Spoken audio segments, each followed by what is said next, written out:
Howdy readers, I'm Jason. This is Chapter and Verse, and today I'm filming on a Sunday, the Sunday that's supposed to be 72 degrees, which again is absolutely insane. I wanted to just sit down and chat with you guys a little bit.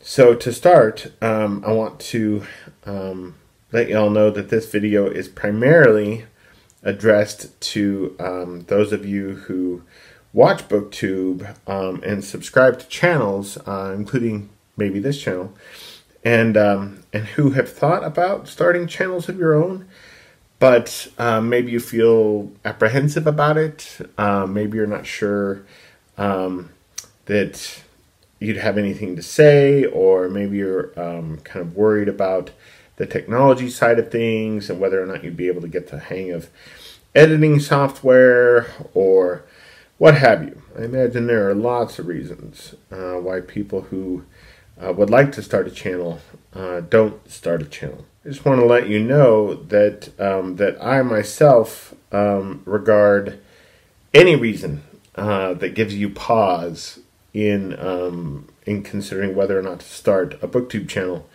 is a valid reason. They're all good reasons. I had, reasons of my own when I discovered Booktube and was thinking, oh God, this would be fun. But then I was kind of questioning myself, et cetera, and those reasons I had that were discouraging me from starting a channel, they were good reasons. They were valid reasons. So I'm not here to say that, oh, well, you don't have good reason for not kind of jumping into the fray. Y'all do have good reasons, I'm sure. But I wanted to kind of give you some counter arguments. So a video that Olive at a Book Olive did about a year ago, but which I just recently discovered, was about this whole, apparently it's a thing, I don't know, Booktube imposter syndrome. And how Olive described it in her video was essentially that that she, at that time, right, a year ago, still occasionally felt like, basically, who was she to presume to have a Booktube channel to kind of position herself as an authority on this, that, or the other thing, where literature is concerned, if she was only reading 8 books a month, when some booktubers read 10 books a month or 20 books a month. And to that, I say a person should start a Booktube channel if they want to start a Booktube channel. It is not about being an authority on anything. It is not about keeping up with the Joneses. It is not about fretting somehow that because you only read 8 or 6 or 4, or God forbid 2, books a month, that people aren't going to care what you have to say. That's not the case. That's absolutely not the case. Each of us has our own voice and our own way of seeing the world and seeing the books that we read. You could give 10 booktubers the same book and they're going to have 10 different responses. If they're honest, they're going to have 10 different responses, 10 different reactions. And those responses and those reactions are going to have absolutely nothing to do with the volume of books that they read.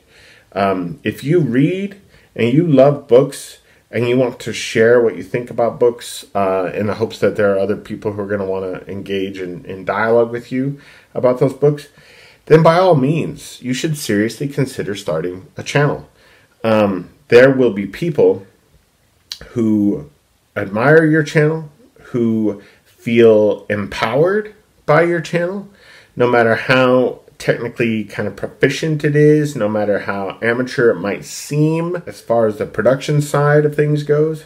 None of that matters. None of that matters. What matters is that your voice is your own. Your way of seeing the things you read is your own, and other people will benefit from it.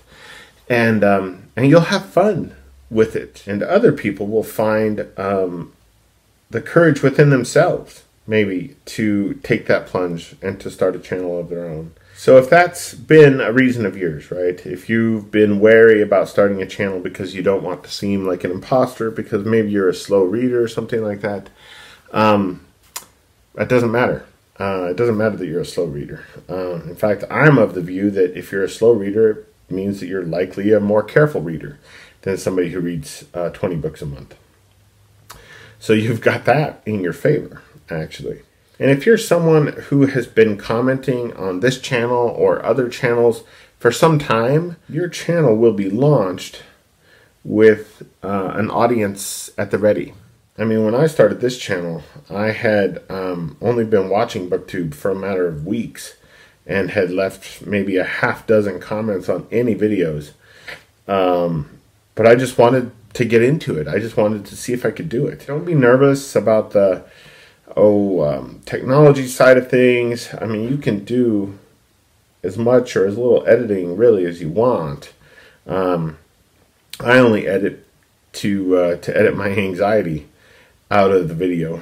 But I'm here to say that it's there, right? I do feel anxious in making videos. But the community, God, the community just makes me feel so welcome and so loved, really. That the anxiety that I have is worth it. It's absolutely worth it to engage in conversations like I have and to make friends like I have. So again, it doesn't matter at all how many books you read, how few books you read. What matters is that you read, that you love to read, and that you have things to say about what you read. Those are the only credentials you need to have a Booktube channel. And there is no notarizing of Booktube credentials, right? You don't get like a special gold star or something like that if you read 20 books a month. I have never read 20 books in a month.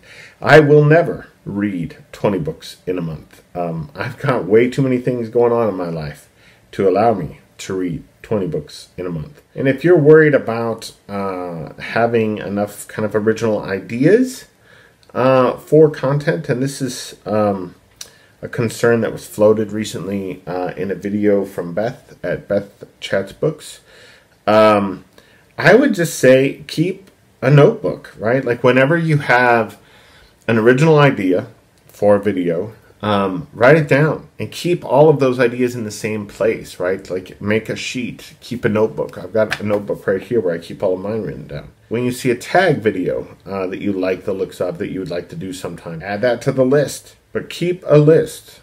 Keep a list of your ideas and of the existing ideas that you come across that you would like to kind of add your voice to or take part in. And nobody's saying that you would need to make 3 videos a week or 4 videos a week. If you made 1 video a week, that would be fine. What matters is that you're passionate about what you're doing and what you're saying.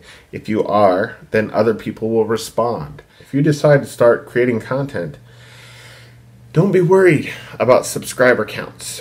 Don't be worried about how slick or how professional your videos might look or might not look. Don't worry about any of those things. Just be yourself. Share honestly your love for and enthusiasm for books, and there will be people who will love and admire what you're doing, and there will be people who will be encouraged by what you're doing, and that's a beautiful thing. I know of one person in particular who has been on this fence for a while now, wanting to create a channel, maybe being nervous about creating a channel, and we've been having a really fruitful dialogue about it in messages on Goodreads, and I think she's pretty close. Like I think we're going to see our first video from her here soon. She is another big Wind in the Willows fan. So the more huge Wind in the Willows fans we can have on Booktube, the better this place will be. So I, for one, am really looking forward to her channel. And that's the thing, right? If you have been engaging with booktubers, whether in their comments below their videos or on Goodreads or what have you, again, just keep in mind that that means that you have a kind of built-in audience already. You already have a bedrock. You already have a foundation. And it'll just grow from there. Don't worry about how fast it grows. You get 1 subscriber a week. That's fine. That means that's 1 subscriber. That's 1 person who has come across your channel and thinks that what you have to say is valuable, who thinks that that you're somebody that they would like to know and like to spend time with. And that's, I mean, that's priceless. That's wonderful. So whether it's 1 subscriber a week or 20 subscribers a week, what matters is that you're being yourself and other people are responding to that. So if you've been on the fence about creating a channel, yes, your concerns and your worries and your apprehensions are all completely valid. They are. But just remember, too, that there would be great rewards in you taking that plunge. That's what books do, I suppose. They bring us together, and they remind us of what is best about us and about each other. I hope this video was helpful, interesting, inspiring, maybe.